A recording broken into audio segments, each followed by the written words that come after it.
এই বীজটা ফেলে দিচ্ছি আর অ্যাভোকাডোর ভেতরে যে অংশটা সেটা নিয়ে নেব। হ্যাঁ বন্ধুরা, এই হচ্ছে আদিযোগী ঈশা টেম্পল।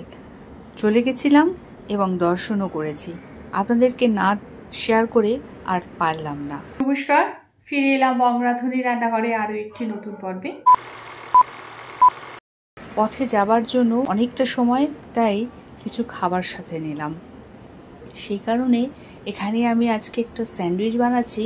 অ্যাভোকাডো নিয়েছি, শসা নিয়েছি, টমেটো, পেঁয়াজ, এগুলোকে কেটে রেডি করে নিলাম।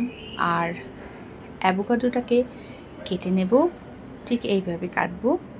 অ্যাভোকাডোর ভেতরে কিন্তু একটা যে শক্ত মতো বীজ থাকে সেটাকে ফেলে দিতে হবে। এই বীজটা ফেলে দিচ্ছি আর অ্যাভোকাডোর ভেতরে যে অংশটা সেটা নিয়ে নেব।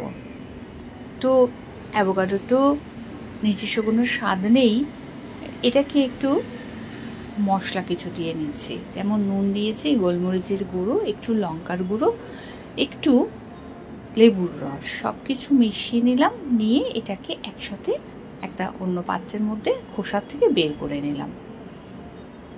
অ্যাভোকাডোর খোসাটা বাদ দিয়ে ভেতরে যে অ্যাভোকাডোর অংশটা সেটা নিয়ে নিলাম। শাঁসটা ভীষণই ক্রিমি হয় এই শাঁসটা। আর এই অ্যাভোকাডোর যে উপকারিতা সেটা বলে শেষ করা যাবে না। ফলের মধ্যে অ্যাভোকাডো এমন একটি ফল যার মধ্যে সমস্ত রকম উপকারিতা আছে। তো স্যান্ডউইচটা আমার রেডি হয়ে গেছে। প্রত্যেকটা পাউরুটির মধ্যে অ্যাভোকাডো দিয়ে উপরে স্যালাডটা দিয়ে দিলাম, মানে পেঁয়াজ, টমেটো, শসা সব কিছু দিয়ে একটু আরেকটা স্যান্ডউইচের আরেকটা পাউরুটি দিয়ে দুটো এক করে আবার মাঝখান থেকে হাফ করে কেটে নিলাম। সাথে নিয়েছি চেরি আর কালো জাম। পথে বেরিয়ে পড়েছি, 2.5 ঘন্টা লেগেছে আমাদের ওখানে পৌঁছাতে। এই যে চলে এসেছি আদিযোগী। দূর থেকে দেখতে পাচ্ছেন আদিযোগী বসে আছে। রাস্তায় গাড়ি পাহাড়ের ধার দিয়ে ঘুরে ঘুরে নামছে। আমি এপাশ থেকে যখন দেখাচ্ছি তখন দেখতে পাচ্ছি, আবার যখন ঘুরে যাচ্ছে গাড়িটা তখন আর দেখা যাচ্ছে না। আবারও যখন ঘুরে আসছে, এইভাবে ঘুরতে ঘুরতে আমরা পৌঁছে গেছি পাহাড়ের পথে আদিযোগীর কাছে। আর আদিযোগীর কাছে এসেছি যখন, দেখতেই পাচ্ছেন বন্ধুরা, দর্শক ভক্ত যা বলবেন, প্রত্যেকেই কিন্তু ওই মুহূর্তের ছবিটা তুলতে ব্যস্ত। আমিও এই ভিডিও তুলে আপনাদের সঙ্গে শেয়ার করছি। আপনারা আমার সাথে আছেন, তাই আপনাদেরকে, আমার পরিবারের সকলকে এই ভিডিও শেয়ার করলাম। এই যে মহাদেবের ত্রিশূল, এখানে নন্দী বসে আছেন, আর যেখানে আদিযোগী আছেন তার ঠিক তলে এই যে নন্দী, আর এই যে মহাদেব বসে আছেন তার ঠিক নিচটাতেই রয়েছে কিন্তু এই জায়গাটাতে পুজোর ব্যবস্থা। আমরা মহাদেবের মাথায় জল ঢেলেছি, পুজো দিয়েছি। আর এই আদিযোগী গলায় দেখুন রুদ্রাক্ষের মালা, প্রায় লক্ষাধিক রুদ্রাক্ষ দিয়ে এই মালাটা তৈরি করা হয়েছে। আর এই মালাটা প্রত্যেক বছর শিবরাত্রির সময় পরিবর্তন করা হয়। এই রুদ্রাক্ষগুলো আবার যারা এখানকার সদস্য তাদের মধ্যে বিতরণ করা হয়। দেখুন বন্ধুরা, এই যে রুদ্রাক্ষ, এই যে লক্ষ লক্ষ রুদ্রাক্ষ দিয়ে এই মালাটা তৈরি, কত মোটা আর কত বড়, তার মানে বুঝুন কত লক্ষ রুদ্রাক্ষ দিয়ে এই মালাটা তৈরি করা হয়েছে। তো যাই হোক বন্ধুরা, সন্ধ্যে 7টা বেজে গেছে। 7:15 থেকে শুরু হয়ে যায় এখানে এই আলোক ব্যবস্থা, লাইটিং। ধৈর্য ধরে পুরো ভিডিওটা দেখুন, ভীষণ ভালো লাগবে। আপনারা কতটা আনন্দ পাবেন আমি জানি না। আমার আনন্দ আমি ধরে রাখতে না পেরে আপনাদের সঙ্গে সবটা শেয়ার করলাম।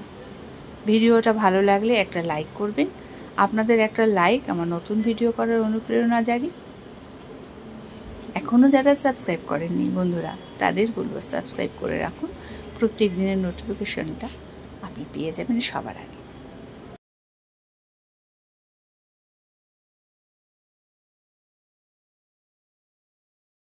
এই আলোকসজ্জার সাথে মিউজিক রয়েছে, সেই মিউজিকটা সমেত যদি আপনারা শুনতে পারতেন তাহলে আরও মুগ্ধ হয়ে যেতেন। কপিরাইট ক্লেমের জন্য আমি সেই মিউজিকটা আপনাদেরকে শোনাতে পারলাম না, তার জন্য দুঃখিত।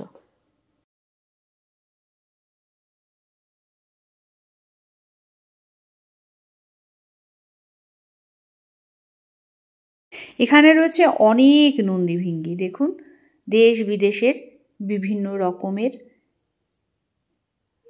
সযত্নে লালন পালন করা হয় এই নন্দীভিঙ্গিদের। কত সুন্দর চেহারা, কত সুন্দর দেখতে, এক একটা এক এক রকম।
এখানে কিছু খাওয়া দাওয়া করে নিলাম, যেমন এখানকার বিখ্যাত সাউথ ইন্ডিয়ার আর হচ্ছে গিয়ে ব্যানানা, ব্যানানা পাকোড়া আর সাথে চা।